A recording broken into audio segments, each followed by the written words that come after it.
Good afternoon, everyone, and welcome to the Live at 5 from the Greensburg Power of the Past. It's the 35th year and the tractor field is full. We've made our way out here and look what has come to pick us up. That's right, we're going to take a ride on the steam engine, so let's hear it.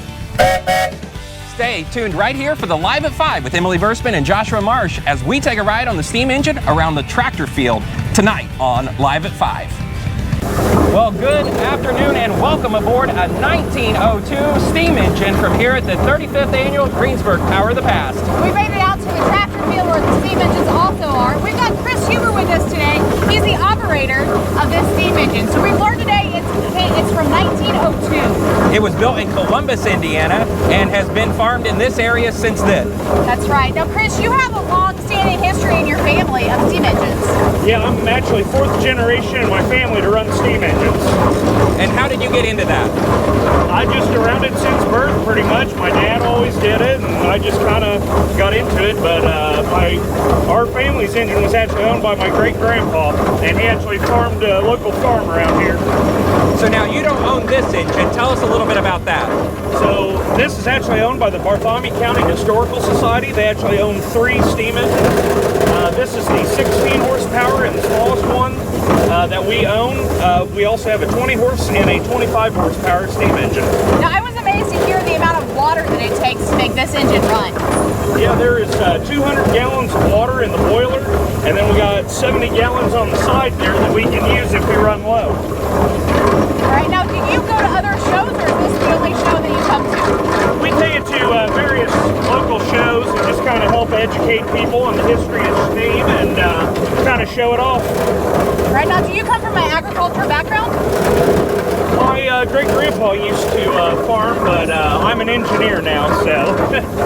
And how is something like this maintained? You know, there's obviously a ton of moving parts. There's a lot of parts and pieces. Is there a crew that works on this, or how do you keep it running? Yeah, there's a group of us out there from the Historical Society. We work on them and keep them running. If anything breaks on it, you got to make the parts yourself. You can't quite go down to the local hardware store and get what you need. Now, do you remember at what age you actually were turned loose and able to drive it on your own? I think about 10. I think about 10 years old is when I started driving it on my own. What's some things that you guys do with this engine, and then what would it have been used for when it was new? So we do a lot of threshing, parading, stuff like that. Back in its day, it would have threshed or done light-duty road work, some light sawmill work, but it was primarily used as a threshing engine. And then out here, there's a lot of demos going on, sawmills, thrashing. Is this engine being used for any of that, or? Yeah, it'll run the threshing machine this weekend, and I'm hoping to get on the sawmill. And then tonight, if the track dries out enough, we're actually going to hook it to the tractor pull sled and do a spark show. We throw a whole bunch of sawdust in the fire, and we blow it out while it's on fire. How fun is that?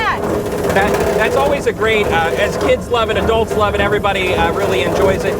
So, Chris, what's the one really fun fact about steam engines, or this one in particular, that people at home just ought to know about? Well, people just really don't understand how powerful steam is.